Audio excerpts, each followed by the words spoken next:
என் ஊனோடும் உணர்வோடும் நீக்கமர நிறைந்திருக்கின்ற தமிழீழ உறவுகளே, என் ஆருயிர் தமிழீழ சகோதரர்களே, சகோதரிகளே, அன்புடைய பெரியோரே, என்னை பெற்ற தாய்மாரே, என் தலைதாழ்ந்த வணக்கம். முள்ளிவாய்க்கால் பேரழிவு நிகழ்ந்து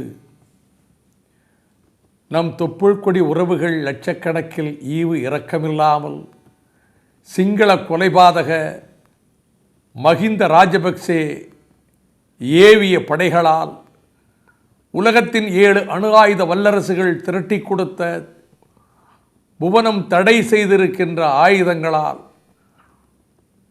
துடிக்க துடிக்க படுகொலை செய்யப்பட்ட நம் தமிழீழ மக்களுக்கு, மடிந்த மாவீரர்களுக்கு களமாடி வீர சமர் புரிந்து தாயகத்தை மீட்டெடுப்பதற்காக உதிரம் சிந்தினார்களே, அந்த ஒப்பு உயர்வற்ற மாவீரர்களுக்கு கொடூரமான இந்த குண்டு வீச்சில் பலியானார்களே, நமது சின்னஞ்சிறு பிஞ்சுகள், குழந்தைகள், நினைத்து பார்க்க முடியாத விதத்தில் நம் நெஞ்சை பிளக்கக்கூடிய வகையிலே நம் சகோதரிகள் மானபங்கம் செய்யப்பட்டு அழிக்கப்பட்டார்களே, அந்த ரத்தம் நம் நெஞ்சிலே உறைந்திருக்கிறதே. அந்த துயரமான அந்த உணர்வுகளை சுமந்து கொண்டிருக்கக்கூடிய நாம் 4வது ஆண்டில் எந்த மே மாதம் 17, 18 தேதிகள் நம்முடைய இருதயத்தை வாழ்கொண்டு பிளந்தனவோ, அந்த மே 18ஆம் நாளன்று பிரித்தானியத்தினுடைய தலைநகரான லண்டன் மாநகரில் பிரித்தானிய தமிழ் பேரவை ஏற்பாடு செய்து நடத்துகின்ற நினைவேந்தல் நிகழ்ச்சியில் என் உயிரினும் இனிதாக கலந்திருக்கக்கூடிய உறவுகளே, புலம்பெயர் வாழ் ஈழத்தமிழ் தோழர்களே, ஆர்த்தெழுந்து செல்லுங்கள், தவறாமல் செல்லுங்கள்.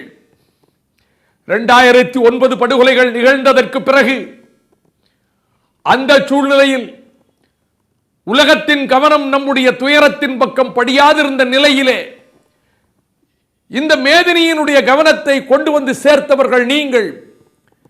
பிரிட்டனிலே, இங்கிலாந்து நாட்டிலே வாழக்கூடிய ஈழ தமிழ் மக்கள் கொட்டுகின்ற பனியில், வாட்டுகின்ற குளிரில் நீங்கள் பல்லாயிரக்கணக்கிலே திரண்டு எழுந்து விண்ணதிர எழுப்பிய முழக்கம், நீதி கேட்டு எழுப்பிய முழக்கம், இனப்படுகொலை செய்தவனை கூண்டிலே நிறுத்த, எங்களுக்கு நீதி கிடைக்க, எங்கள் தாயகத்திற்கு ஒரு விடியல் ஏற்பட, எங்கள் கண்ணீர் துடைக்கப்பட, எந்த மண்ணில் ஆயிரக்கணக்கான ஆண்டுகளாக நாங்கள் கொடி உயர்த்தி கொற்றம வைத்து சுதந்திர அரசுகள் கட்டி ஆண்டு வாழ்ந்தோமோ, அந்த தாயகத்தை மீண்டும் மீட்டெடுத்து சுதந்திர தமிழீழ தேசம் மலர நீங்கள் எழுப்பிய போர் முழக்கம்தான் உலகத்தின் ஒட்டுமொத்த கவனத்தை ஈழத்தமிழர்களினுடைய துயரத்தின் பக்கம் திரும்ப செய்தது.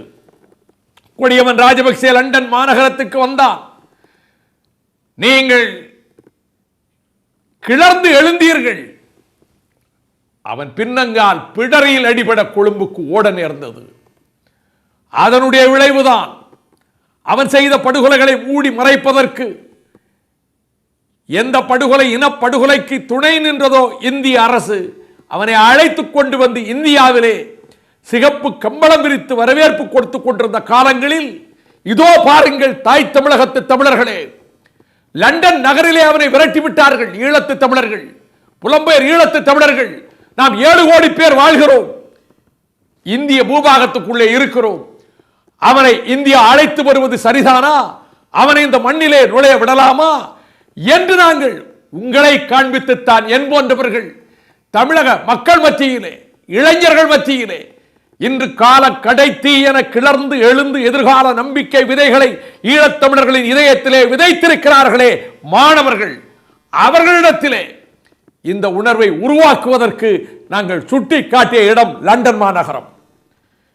இப்பொழுது முக்கியமான தருணம். 2009 படுகொலைகள் நிகழ்த்தப்பட்டு உச்சக்கட்டத்திலே லட்சக்கணக்கான தமிழர்கள், ஈழத்து தமிழர்கள் கொல்லப்பட்டனர். அப்பொழுது மனித உரிமை கமிஷனிலே நமக்கு நியாயம் கிடைக்கவில்லை. கொடியவன் ராஜபக்சேக்கு பாராட்டு தீர்மானம் நிறைவேற்றியது மனித உரிமை கவுன்சில். நிலைமை மாறியது. கடந்த ஆண்டு கவைக்கு உதவாதது என்றாலும் ஒரு நீர்த்து போக வைக்கிற ஒரு தீர்மானம் அமெரிக்கா கொண்டு வந்தது.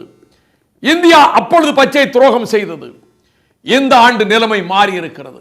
ஏனெனில் இதற்கிடையில் உலகெங்கும் வாழுகின்ற மனித உரிமைகளினுடைய ஆர்வலர்கள் டப்ளின் தீர்ப்பாயத்துக்கு பிறகு ஆங்காங்கு எழுப்பிய போர்க்குரல் காரணமாக ஐநாவின் பொதுச் செயலாளர் பான் கி மூன் அறிவித்த மூவர் குழு, மார்ஷகி தாரிஸ்மேன் தலைமையிலான மூவர் குழு கொடுத்த அறிக்கையில் சொல்லப்பட்டிருக்கக்கூடிய செய்திகள் நடந்தது இனப்படுகொலை, போர்க்குற்றமல்ல, இனப்படுகொலை. இனப்படுகொலை நடத்தி லட்சக்கணக்கான ஈழத் தமிழர்களை, குழந்தைகளை, பெண்களை கொன்று கொடூரமான வதை புரிந்தது சிங்கள கொலைகார அரசு என்பது நிரூபிக்கப்பட்டு விட்டது. சேனல் 4 அதனுடைய காணொளிகள் 2010 ஆகஸ்ட் 25 8 தமிழர்கள் அம்மனமாக இழுத்துக் கொண்டு வரப்பட்டு கண்களும் கைகளும் கட்டப்பட்ட நிலையிலே துடிதுடிக்க சுட்டுக் கொல்லப்பட்டார்களே, அந்த காட்சி.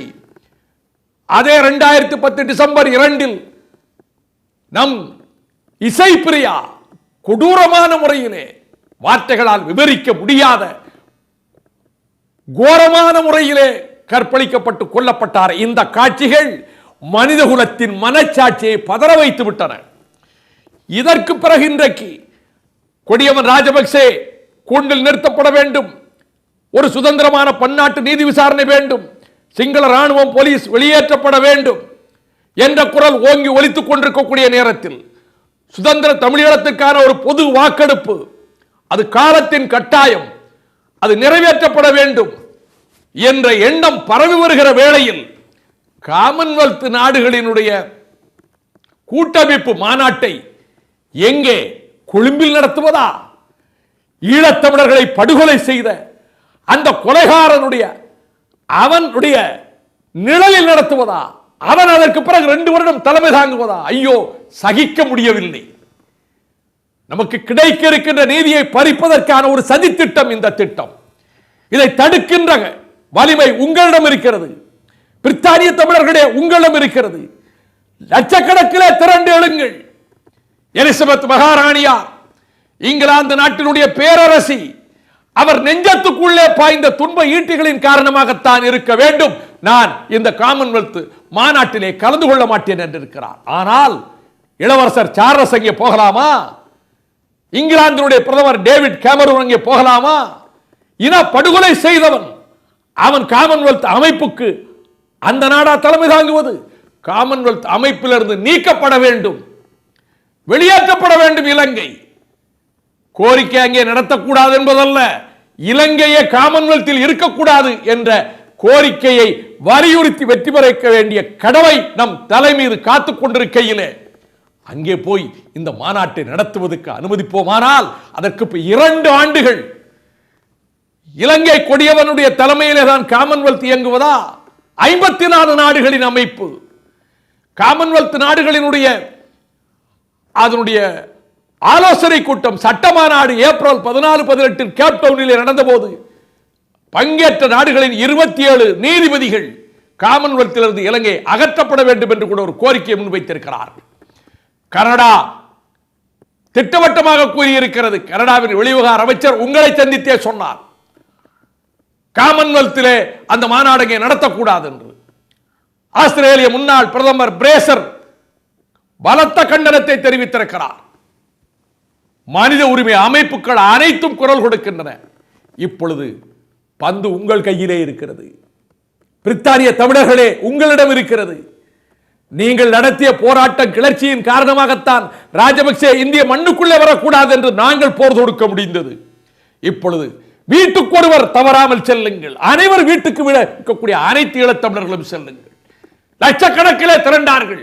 காமன்வெல்த் மாநாட்டிலே இலங்கையில் நடத்தக்கூடாது, அமைப்பில் இலங்கை இருக்கக்கூடாது, நீதி கேட்கிறோம் என்ற குரல் விண்முட்டை எழட்டும், அதிலே பங்காற்றுங்கள். நம் சகோதரர்கள் சகோதரிகள் சிந்திய ரத்த துளிகள், அவர்கள் தாரை வார்த்த உயிர்கள் அந்த மண்ணுக்குள்ளே இருந்து கேட்கின்றன, கடமையை செய்யுங்கள், கடமையை செய்யுங்கள் என்று கேட்கின்றன. 18ஆம் தேதி மே மாதம் திரண்டு எழுங்கள் டேம்ஸ் நதிக்கரையிலே, லண்டன் மாநகரிலே. உலகத்தின் ஒட்டுமொத்த கவனத்தையும் ஈர்க்கின்ற விதத்தில் குரல் எழட்டும். அதுவே கொழும்பில் நடைபெறுவதாக அறிவித்த காமன்வெல்த் மாநாடு அங்கு நடக்கவில்லை என்ற நிலையை உருவாக்கும். அதை ஏற்படுத்தக்கூடிய இடத்தில் நீங்கள் இருக்கிறீர்கள். வாருங்கள் என் சகோதரர்களே சகோதரிகளே, வாருங்கள். மே 18ஆம் தேதி வாருங்கள். நீதி வேண்டும் என்ற குரலை எழுப்புங்கள்.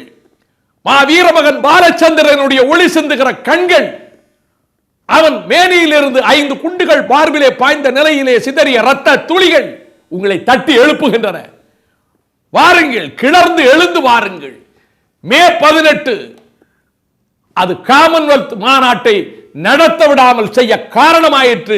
லண்டன் பேரணி முழக்கம் என்ற நிலைமையை உருவாக்க வாருங்கள். வணக்கம்.